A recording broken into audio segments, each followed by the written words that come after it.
Studios. It's exactly 1 week since Galaxy's Edge opened up, and we're gonna go in and take a look at the crowds. Now remember, we just dealt with a hurricane that didn't really hit us too much. There's a little bit of storm, but not so bad.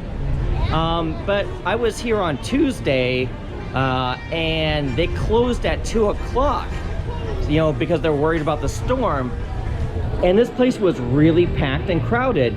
And I saw people buying tickets around 10 a.m. to get into the park to spend just a couple hours here.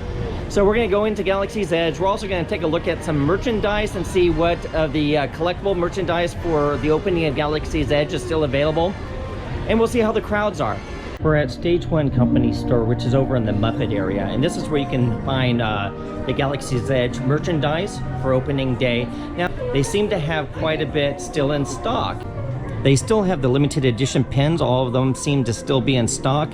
This is the pass holder magic band, and they seem to have several of those in stock. And these are the limited release of the Galaxy's Edge magic bands. We were told that once these are out, they're kind of out for good. These are going to be around for a while, I believe. And they seem to have all the t-shirts still. The Black Spire Outpost, Galaxy's Edge, Cleared for Landing. All those shirts are still available. And as you can see, all the pins are still up there on the back. They still have lots of hats. I don't think the hats are really going to go out because I don't believe these are limited edition. And they're actually kind of neat because here's my Disneyland one. And the Disneyland one has the Millennium Falcon on it. And this one has the Millennium Falcon as well. But I kind of like how the Disneyland one was. But these are still available with a price of $29.99. So anything that you're looking for that's Star Wars related that isn't specifically linked to Galaxy's Edge, and some things that are kind of linked to Galaxy's Edge are over here in the Keystone store. It's literally filled with Star Wars merchandise in here. Tunics, belts, cups, robots. You can actually buy the full-size R2-D2 units like you found at the Droid shop. The C-3POs, Rex robots. Everything's here. Caps, t-shirts, phone holders even. This is a really good store to come to get all your Star Wars merchandise. And then the Galaxy's Edge specific things are sold only in Galaxy's Edge. Walking into Galaxy's Edge here, obviously big difference from day one where it was wall-to-wall people, but it seems to be still fairly crowded. Overall, it's still easy to come in and look around and not be completely swamped by people.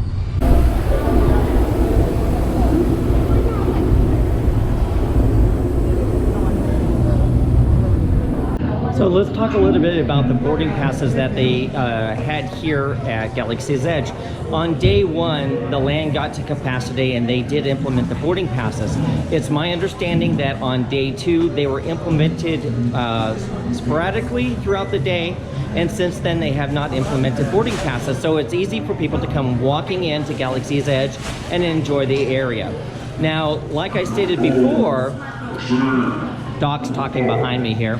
As I stated before, on Tuesday, they closed at 2 o'clock and the land here was packed. There was a lot of people. There was a line to get into the parking lot. And just for a couple hours, this land actually was extremely busy on the day that they expected the hurricane. It's interesting that overall, the land has stayed very consistent with people coming in and out. One of the #1 selling items is the Kyber crystals, and they are currently out of white and yellow Kyber crystals.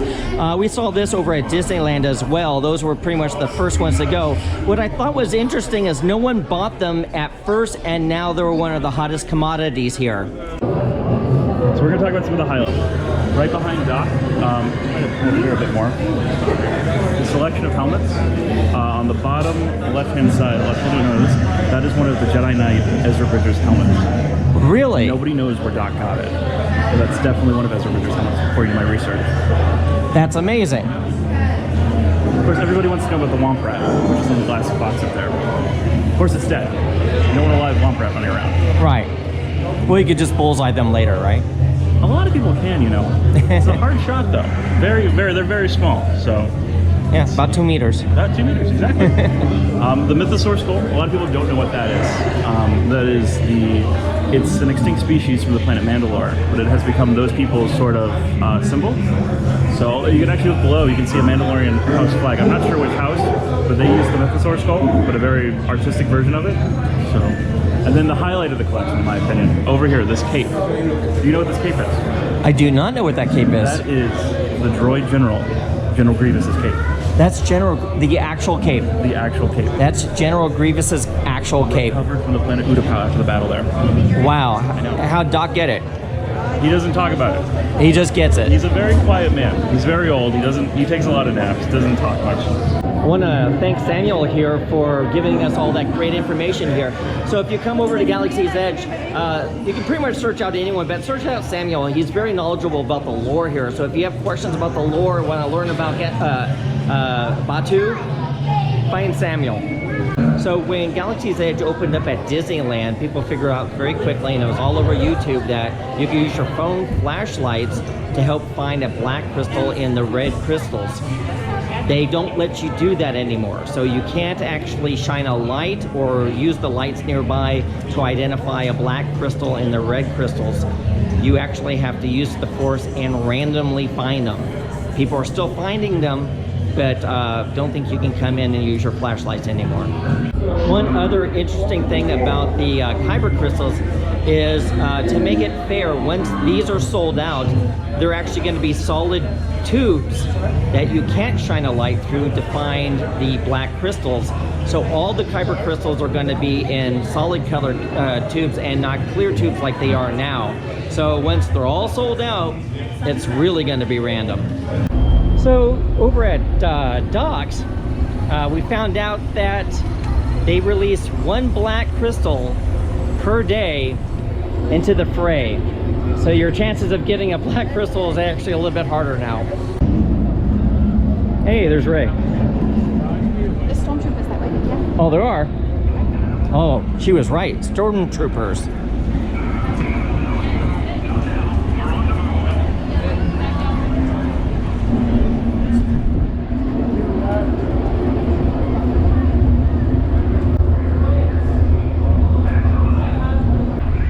Standby line for the Millennium Falcon Ride Smuggler's Run is now 45 minutes. 45 minutes is actually the least amount of time I've seen during the midday.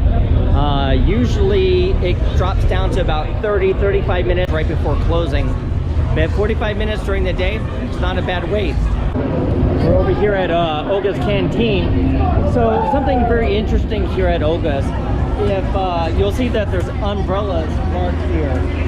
Now, if you don't have a reservation, what they do is they have a thing called the 3 umbrella rule. If the line is shorter than the 3rd umbrella, depending on how many people in your party, they'll maybe take you in. If it's past the 3rd umbrella, you need to have that reservation. So that's something good to know about. But like today, it's just barely past the 3rd umbrella, and they asked how many people were in my party. So if you have a short party, maybe if it's just you, you'll probably get in. Behind me is the milk stand. Now, if you remember on opening day, and I'll put a little bit of a video up above, it was a 45-minute wait to get milk. The line went all the way back over to the exit of the Droid Depot.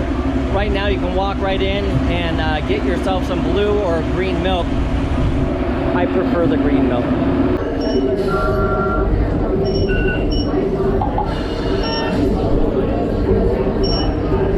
Over here at the Droid Depot, they're currently allowing walk-ons without reservations. The wait is about 10-15 minutes to go build your droid. Also, yesterday afternoon, the Droid backpacks sold out. So these seem to be a really hot commodity, both at Disneyland and here at Walt Disney World. So if you see them, I would probably recommend you get one. I'm glad I already got one. Still have lots of personality chips in stock. At Disneyland, they sold out fairly quickly. Here, they're doing pretty good. There's lots and lots here, so I don't think this is an item you need to really worry about selling out really, really quick. We're over at Savi's right now. It's about 1:45 in the afternoon, and I still recommend that you make reservations in the morning when you come in if you wanted to build a lightsaber. But currently right now, they're allowing walk-ons. So if you show up and you don't have reservations, there's actually a pretty good chance you're gonna get in and be able to build a lightsaber. I would still, once again, recommend that you make a reservation. And also keep in mind, if you don't show up for your reservation, they charge you the full amount.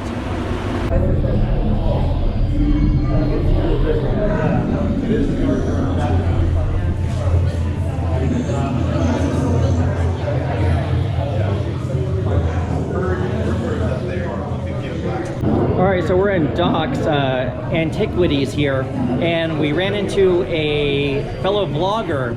Now, I personally really enjoy their channel, and I would highly recommend any of my viewers to actually check them out. I'm gonna let them introduce themselves, and I'm gonna put a link to their channel in the description below. Peter. Hi, I'm Kitra. And we run a channel called Ordinary Adventures, where we go to theme parks, we do movie events, magic more. Yeah, and we've been covering a lot of Galaxy's Edge, which is probably how you found us. If you want to see, we have some great videos on like photo spot tips and stuff like that. Yeah. We try to do things differently than other vlogging channels. So yeah, check us out. And where are you guys located? We're in Los Angeles, California. So we primarily do the Los Angeles-based theme parks and attractions out there. Yeah, so Disneyland, Universal Hollywood, but every once in a while we get to come out here and see the bigger, better theme parks. Hotter. Yeah, hotter. Thank you guys. Check us out, Ordinary Adventures. Yeah.